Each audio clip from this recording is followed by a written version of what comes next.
que tu peux nous parler de cette réforme et de ses conséquences au quotidien pour les dirigeants? Oui, alors il y a une réglementation qui est arrivée assez. Alors là, il y a des réformes régulières du champ de la formation professionnelle. Ça a commencé dans les années 70 avec l'obligation pour les entreprises de cotiser une part de leur fonds pour réserver cela à de la formation de leurs collaborateurs. Il y a eu plusieurs réformes qui se sont déroulées. Il y en a à peu près une tous les 5 ans. La dernière en date, de 2018. C'est la réforme qui s'appelle la loi concernant la liberté de, ça y est, j'ai mon mot, la liberté de choisir son avenir professionnel,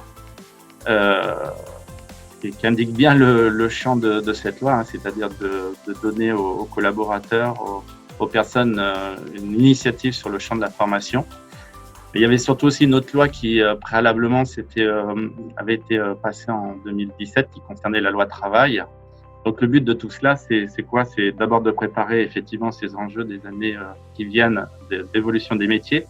Et puis on a quand même un constat actuel, c'est qu'on a quand même par rapport à nos partenaires mondiaux, européens, un déficit en matière d'emploi.